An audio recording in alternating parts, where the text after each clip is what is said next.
Episode की शुरुआत पे हमें वो सीन दिखाया जाता है जब सियोंग वो कंस्ट्रक्शन साइट पर आया हुआ था। फिर जब रियो का फोन आता है तो अचानक से बिल्डिंग से उसके ऊपर बहुत सारे हैवी मटेरियल्स गिरने लगते हैं।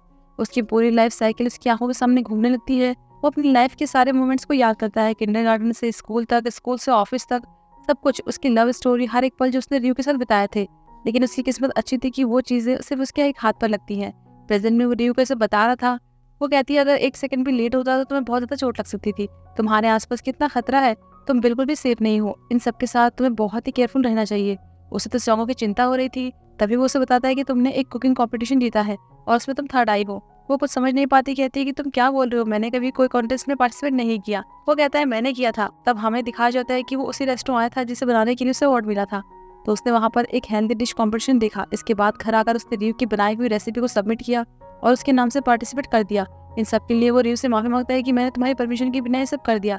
लेकिन रियो को तो यकीन नहीं आता कि मैंने अवार्ड जीता है। तो सियोंगो उससे विनर लिस्ट में उसका नाम दिखाता है। वो कहती है कि मैं इससे परेशान हूँ। वो उसे सॉरी कहता है, लेकिन वो कहती है कि मैं परेशान हूँ इसलिए तो खुश हूँ। मैं हमेशा फर्स्ट आई हूँ, पर थर्ड आने पर मुझे कुछ ज्यादा ही खुशी हो रही है। हर तरफ से रिजेक्शन मिलने के बाद मैंने तो उम्मीद ही छोड़ दी थी, लेकिन इसके बाद मुझे लग रहा है कि भगवान ने मुझे खुद ही परमिशन दे दी है कि तुम बस ट्राई करती रहो, हार मत मानो। उसे इस तरह खुश होता हुआ देखकर सियोंगो भी बहुत खुश होता है। उधर मोयम के रूम से बाहर निकलते ही उसकी मोम उस पर बरसने लगती है, क्योंकि वो डैनो और उसके बारे में जान गई थी। कहने लगती है कि मेरे मरने के बाद ही तुम इसे डेट कर सकती हो, तुम्हारी वजह से मेरा पारा हाई हो गया है। लेकिन वो कुछ बोलती नहीं और सीधा निकल जाती है। मोयम के जाने के बाद योंजू भी अपनी नई बेबी सिटर के साथ बाहर आती है। खुश होते हुए मोयम की मॉम के पास आती है। कहती है कि आपने जो स्नैक्स दिए थे वो मैंने खा लिए और उसके बाद अच्छे से ब्रश भी किया। मोयम की मॉम से गले लगाना चाहती थी लेकिन नहीं लगाती। फिर जब योंजू अपने डैड की बात करने लगती है तो मोयम की मॉम कहने लगती है कि तुम्हें लेट हो जाएगा, अब तुम्हें जाना चाहिए, और दरवाजा बंद करके अंदर चली आती है। योंजू भी देखती है कि शायद वो परेशान है। फिर डैनो को दिखाया जाता है वो आज कंस्ट्रक्शन साइट पर वर्कर बनकर काम करने के लिए आया था। तो उसे अपना कन्फ्यूजन याद आता है कि कल रात मोयम की मॉम को सच बताने के बाद वो उनसे कहता है कि इन सब के लिए मुझे माफ करना, लेकिन मैं आपको एक्सप्लेन करूंगा कि ये सब कैसे शुरू हुआ। तो वो कहती है कि मुझे कुछ भी एक्सप्लेन करने की जरूरत नहीं है, मैं नहीं जानना चाहती। वो सब जानने के बाद मेरा माइंड चेंज नहीं होगा। फिर मोयम के बारे में बताती है कि वो बचपन से ही ऐसी है, लोगों की परेशानी देख नहीं सकती। एक बार एक गरीब औरत को उसने सब्जियां बेचते हुए देखा था तो उसकी सारी सब्जियां खरीद ली। वो बहुत ही दयालु है, शायद इसीलिए वो योजू से प्यार करती है और उसे तुम पर दया आ गई होगी, लेकिन तुम्हें उसे दूर रहना चाहिए था। और तुम्हारी तो एक बेटी भी है। वो तो कुछ बोलने वाला होता है कि वो कहती है कि मैं ऐसे दिखाऊंगी जैसे तुमने कुछ कहा ही नहीं और मैंने कुछ सुना ही नहीं। फिर दरवाजा बंद करके चली आती है। डैनो ये सब सोच रहा था, फिर अपने काम में लग जाता है। अगले सीन में सियोंगो को दिखाया जाता है। म्योंग उसे अवार्ड देता है और कहता है कि हमारे पास बहुत सारे प्रोजेक्ट आने वाले हैं, तुम्हें तैयार रहना चाहिए, हम बहुत बिजी होने वाले हैं। वो कहता है कि मैं तो वर्कलोड कम करने की सोच रहा था। तो वो कहता है कि तुम क्या कह रहे हो, हमें भी बहुत सारा काम करना है, हमें बहुत आगे तक जाना है। तो सियोंगो बताता है कि मैं शादी करने वाला हूँ। वो कहता है क्या, तुम किससे शादी कर रहे हो? तो वो बता देता है कि रियो से। म्योंग तो चौंक जाता है, कहता है कि क्या रियो तुम्हारी गर्लफ्रेंड है? पर वो तो तुम्हारे बचपन की फ्रेंड है ना, तुम तो एक फैमिली जैसे ही हो। सियोंगो कहता है कि मुझे उसे प्रपोज करना है, तुम्हारे पास कोई अच्छा सा आइडिया है? तुम्हें तो एक्सपीरियंस होगा ना। तब वो कहता है कि तुम चिंता क्यों करते हो, मैं हूं ना। कहता है तुम एक काम करो, एक बेसबॉल स्टेडियम जाओ, फिर गेम के बीच में जब तुम स्क्रीन पर दिखाई दोगे तो घुटनों के बल बैठकर उसे रिंग देकर प्रपोज कर देना, वो तो पक्का रोने लग जाएगी। वो कहता है कि उसे भीड़ बिल्कुल पसंद नहीं है। तो वो कहता है कि मेरे पास दूसरा आइडिया भी है, उसे एक प्ले दिखाना चलो, और जब लाइट ऑफ हो जाएगी, पर्दे खुलेंगे तो तुम उसे अपने दिल की बात बता देना, कहना कि चलो शादी करते हैं। वो तो रोना शुरू कर देगी। अब सियोंगो को तो डाउट होता है कि क्या ये सही होगा कि इतने में पीछे से लीना तालियां बजाते हुए आती है और कहती है कि अगर तुम रिजेक्ट होना चाहते हो तो यही करना। फिर उसे समझाती है कि मैरिज प्रपोजल सिर्फ तुम्हारे लिए इंपॉर्टेंट है, अपनी वजह से तुम उन सारे लोगों का शो क्यों खराब करोगे। तुम्हें सिर्फ 3 चीज करनी है, कोई भीड़ भाड़ नहीं, सिंपल सी एक रिंग और एक प्यार भरा लेटर। तुम्हें सिर्फ एक दिन स्पेशल नहीं बनाना है, उसके साथ विदाई हुए हर एक दिन को स्पेशल बनाना होगा। ये आइडिया उसे काफी पसंद आता है। कहता है कि हाँ तुम सही कह रही हो और इसके लिए तुम्हारा थैंक्स। तो वो कहती है कि थैंक्स तो तुम्हारा, मुझे ड्राइंग करना पसंद था, लेकिन एक बार तुम्हारे बनाए हुए घर को देखकर मुझे तुम्हारा काम बहुत पसंद आया, इस वजह से मैं आज यहाँ पर हूँ। पहले मैं तुम्हें एडमायर करती थी, फिर वो प्यार में बदल गया, सब चीज मिक्स हो गई, मैं कंफ्यूज हो गई, लेकिन फिर मैंने डिसाइड किया है कि मैं तुम्हें एडमायर ही करूंगी। तुम खुश रहोगे वही मेरे लिए काफी है। उधर रियो कॉन्टेस्ट में अपना नाम देकर बहुत खुश हो रही थी कि तभी मोयम उसके पास आती है और एकदम से कहती है कि मैंने डैनो को बताया कि मैं उसे पसंद करती हूँ, लेकिन उसने मुझे रिजेक्ट कर दिया। मैं अपनी बात पर अड़ी रही और उसने मान लिया कि वो भी मुझे पसंद करता है। ये सब सुनकर तो रियो को बहुत बड़ा झटका लगता है, क्योंकि उसे इस लव स्टोरी के बारे में कुछ भी नहीं पता था। फिर जब वो जूस पीने लगती है तो मोयम बताती है कि उसने कहा कि वो मुझे पसंद करता है, लेकिन मेरी मॉम के सामने।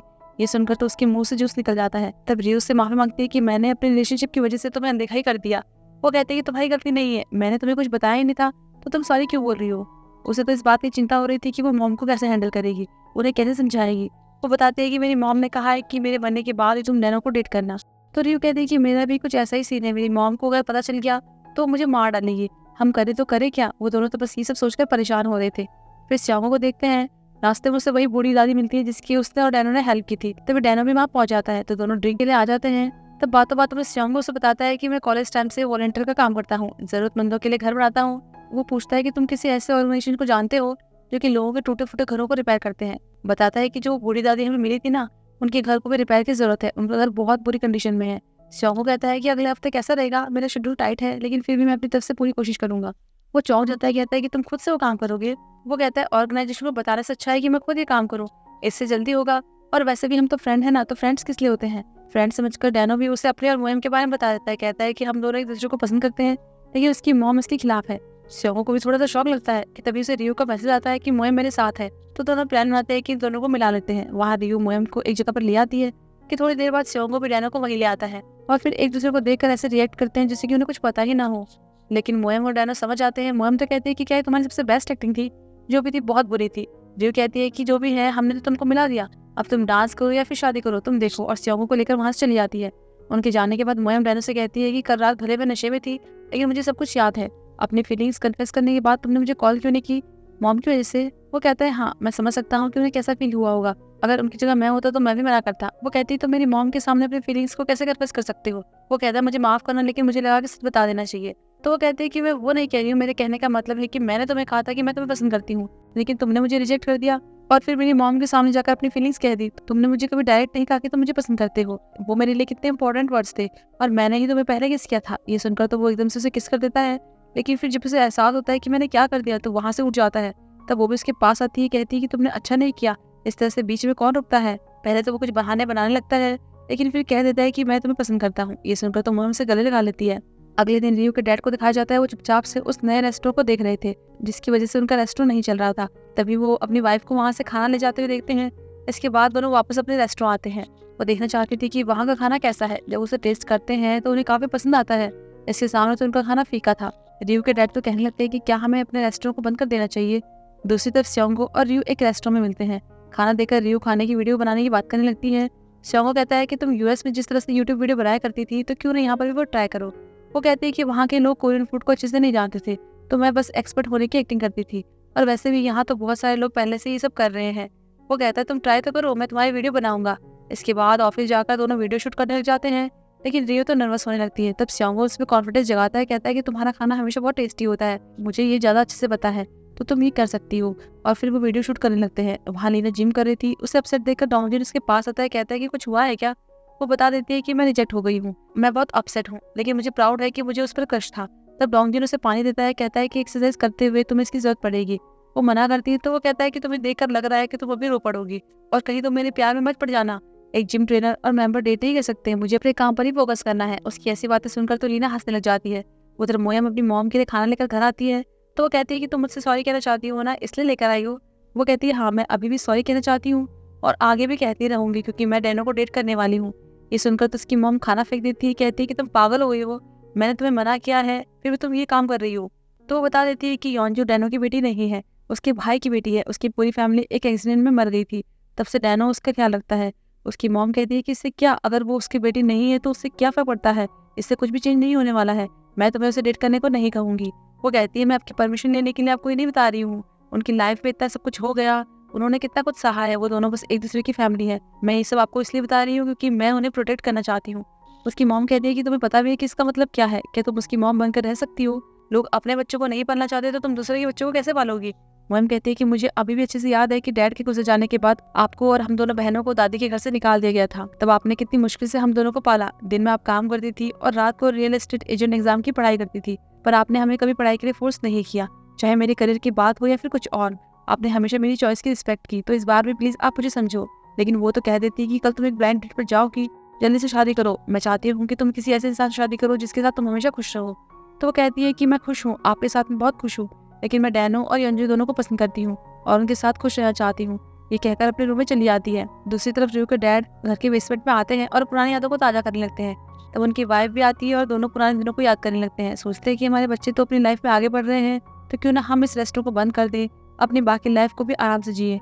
अगली सुबह सियोंगो अलार्म सुनकर फटाफट उठता है क्योंकि आज का दिन बहुत ज्यादा इंपॉर्टेंट होने वाला था। वो रियो को प्रपोज करने वाला था। जल्दी से नहाने जाता है लेकिन पानी तो बंद हो जाता है। वो शैम्पू लगे बालों के साथ ऐसे ही बाहर आता है और डैड से पूछता है। वो बताते हैं कि वाटर टैंक की सफाई हो रही है, शाम तक ही पानी आएगा। तो वो वाटर बोतल के पानी से ही सर धो देता है, फिर अपनी शर्ट प्रेस करने लगता है।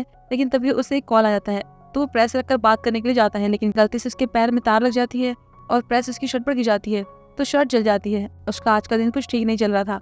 दूसरी तरफ लेडीज पार्टी क्रूज ट्रिप पर जाने का डिसाइड कर लेती है, लेकिन रियो की मॉम कहने लगती है कि कोरिया में भी तो कितनी अच्छी अच्छी जगह है, तो हम वहाँ क्यों नहीं चलते। उन्हें देखकर सियोंगो की मॉम समझ आती है कि वो पैसों की वजह से ही ऐसा कह रही है। उधर रियो के डैड ने सियोंगो के डैड को मिलने के लिए अपने रेस्टोरेंट बुलाया था।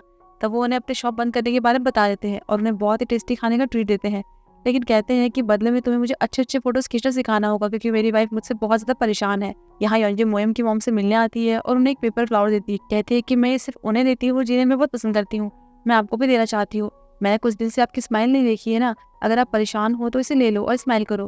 फिर चली जाती है। वहीं सियोंगो ने भी रियो को प्रपोज करने की पूरी तैयारी कर ली थी। उसका प्रपोज करने का तरीका भी बहुत ज्यादा खूबसूरत लग रहा था। उसने फ्लावर के साथ प्रपोजल मैसेज लिखा हुआ था। उसने रियो को मिलने बुलाया था। वो आती है तो पूछती है कि आज हम क्या करने वाले हैं। वो कहता है कि पहले कुछ अच्छे से खाने के लिए चलते हैं, लेकिन रास्ते में अचानक से कार पीछे से उनकी कार में टक्कर मार देती है। इससे उनकी गाड़ी का पीछे वाला हिस्सा पूरी तरह से खराब जाता है और सियोंगो का ये प्लान चौपड़ जाता है क्योंकि उसे अपनी गाड़ी को सर्विसिंग के लिए भिजवाना पड़ता है। फिर ये आगे की प्लानिंग को कंप्लीट करने के लिए रियो को लेकर उसी रेस्टोरेंट पहुंचता है जिसे बनाने के लिए उसे अवार्ड मिला था। रियो कहती है कि ये जगह बहुत फेमस है ना, लेकिन यहाँ पर कोई कस्टमर क्यों नहीं दिखाई दे रहा है। इतने में शेफ खाना लेकर आता है। वो बताने लगता है कि ऐसा इसलिए क्योंकि आज के लिए सियोंगो ने इसे बुक कर लिया है, लेकिन सियोंगो बात को पलट देता है। कहता है कि ये बहुत ज्यादा फेमस शेफ है, तो मैंने जानती हूँ ना, और बात दूसरी तरफ घूम जाती है। फिर वो शेफ उन्हें डिश के बारे में बताने वाले होते हैं कि अचानक से उन्हें हॉस्पिटल से कॉल आता है और पता चलता है कि उन्हें बेबी हुआ है। रियो कहती है कि आप यहाँ पर क्या कर रहे हो, आपको तो अपनी वाइफ के पास होना चाहिए था। सियोंगो भी कहता है कि हाँ, आप यहाँ की चिंता मत करो, आप बस जाओ। वो तो सियोंगो से माफी मांगता है और उसके कान में आकर बताता है कि वो केक मैंने किचन में रखा हुआ है। खाना खाने के बाद रियो तो कहने लगती है कि खाना पीना तो हो गया है, तो हम चलो घर चलते हैं। लेकिन वो कहता है कि रुक जाओ, शेफ ने डेजर्ट में केक बनाया है, तो हमें उसे खाकर ही जाना चाहिए। इसके बाद सियोंगो केक लेकर आता है। उसमें भी उसने विल यू मैरी में लिखवाया था। फिर जैसे ही वो उसे लेकर रियो के पास पहुंचता है कि अपने पैरों में फंसकर गिर जाता है और पूरा केक खराब हो जाता है। बेचारा वो तो केक को देखता रह जाता है कि उसका ये प्लान भी फ्लॉप हो गया। दूसरी तरफ सियोंगो की मॉम रियो की मॉम से मिलने आती है। वो कुछ डिश बना रही थी तो उन्हें भी देती है और फिर बताती है कि हमारे हस्बैंड आजकल कुछ ज्यादा ही अच्छे फ्रेंड बन गए हैं। तब सियोंगो की मॉम ट्रिप की बात छेड़ देती है। कहती है कि तुम भी साथ में चलो, तो वो कहती है कि मैं इस बारे में सोचूंगी। वो कहती है कि ये सब पैसों की वजह से है ना, तुम चिंता मत करो, मैं तुम्हारे बदले पे कर दूंगी। लेकिन ये बात रियो की मॉम को अच्छी नहीं लगती। वो कहती है तुम पे क्यों करोगी। तो वो कहती है कि मैं तुम्हारे साथ जाना चाहती हूँ और वो इतने पैसे भी नहीं है, फ्रेंड में इतना तो चलता है। तब वो कहती है कि मैंने कभी ये नहीं सुना, इतने पैसे कोई फ्रेंड नहीं देता। वो कहती है कि हम कोई ऐसे फ्रेंड थोड़ी है, तुम 40 साल से मेरी फ्रेंड हो और तुमने तो सियोंगो का बचपन में कितना ध्यान रखा है, उसके लिए मैं तुम्हारी बहुत आभारी हूँ। वो कहती है उसके लिए तो तुमने मुझे पैसे दिए थे, तुम मुझे पैसे देती रहती थी, तो उसके लिए आभारी क्यों हो। तो वो कहती है कि मैं आभारी रहूंगी ना, तुमने मेरे बेटे की इतनी अच्छी केयर की। वो कहती है बिल्कुल, रियो और सियोंगो दोनों बीमार होते थे तो मैं पहले सियोंगो को हॉस्पिटल लेकर जाती थी क्योंकि मुझे पैसे मिलते थे। मैंने चाहती थी कि मुझे ये सुनने को मिले कि मैंने अपने दोस्त के बेटे का ध्यान नहीं रखा। वो कहती है मैंने ऐसा कब कहा। तो वो कहती है कि तुमने कहा नहीं, पर मैं समझ आती थी कि तुम मुझे एक्स्ट्रा पैसे क्यों देकर जाती थी। तुम मुझे पैसे देकर जाती थी, तुम्हें पता भी है कि मुझे कैसा फील होता था। वो कहती है तुम मेरे बारे में ये सब सोचती थी, तुम मुझे अपना दोस्त मानती भी थी क्या। तो वो कहती है कि तो तुम भी तो मुझे मेड समझती थी, ऐसा नहीं है, तुम मेरे ट्रिप के पैसे क्यों दोगी, मुझ पर दया करने वाली तुम होती कौन हो। वो कहती है ये कोई दया नहीं है, तुम खुद ही इनसिक्योर फील करती हो, खुद को छोटा समझती हो। ये सुनकर तो वो गुस्सा हो जाती है और सियोंगो की मॉम के बाल खींचने लगती है। ऐसे में दोनों की लड़ाई हो जाती है। थोड़ी देर बाद जब दोनों के हस्बैंड आते हैं तो उन्हें छुड़ा लेते हैं। सियोंगो की मॉम तो कहती है कि आज से हमारे बीच सब कुछ खत्म, तो वो भी कुछ ना कुछ बोलने लगती है। उनकी लड़ाई बढ़ने लगती है तो सियोंगो की मॉम के हस्बैंड उन्हें लेकर चले जाते हैं। वहाँ रियो और सियोंगो अगली वीडियो बना रहे थे, तब रियो को उसकी पहली वाली वीडियो में कुछ कमेंट आता है जिसे पढ़कर वो इमोशनल हो जाती है। सियोंगो को दिखाती है, उसमें लिखा था कि मेरी मॉम को कैंसर है, उनकी कीमोथेरेपी चल रही है, लेकिन वो कुछ नहीं खा रही थी। मुझे उनके लिए कुछ हेल्दी बनाना था तो मैंने आपकी रेसिपी ट्राई की और उन्होंने पूरा बाउल खत्म कर दिया, आपका थैंक्स। ये पढ़ने के बाद तो रियो रोने लगती है। सियोंगो पूछता है कि तुम रो क्यों रही हो, ये तो तुम्हारे लिए कॉम्प्लीमेंट है ना। वो कहती है कि ये बिल्कुल मेरे जैसी है, मुझसे भी खाना नहीं खाया जाता था, न पानी पिया जाता था, हर कोई ये कहता था कि कुछ खा लो, लेकिन ये सुनकर मुझे बहुत अच्छा लगा कि मेरा बनाया हुआ खाना किसी को पसंद आया। जो लोग मेरी तरह दर्द में हैं उनके लिए मैं ऐसे ही खाना बनाते रहना चाहती हूँ। तब सियोंगो इमोशनल हो जाता है, कहने लगता है कि तुम यूएस में किस दर्द से गुजरी होंगी, तो मैं तुम्हारे साथ नहीं था, इसके लिए मुझे माफ करना, लेकिन क्या अब तुम अपनी पूरी जिंदगी मुझे अपने साथ रहने दोगी। वो कहती है क्या। तो वो बताता है कि ये मेरा प्लान नहीं था, लेकिन पहले वो फूल फिर केक सब कुछ खराब हो गया, पर अभी भी मेरे पास एक और चीज है। और फिर अपनी पॉकेट से एक ब्रेसलेट निकाल कर कहता है कि क्या तुम मुझसे शादी करोगी।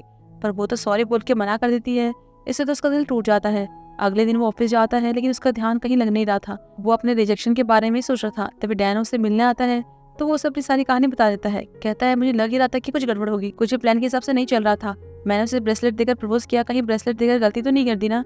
लीना ने कहा भी था कि रिंग देना, लेकिन मैंने ब्रेसलेट दे दिया। वो कहता है कि मुझे नहीं लगता कि ब्रेसलेट से कुछ हुआ, शायद उसे भूख लगी हो।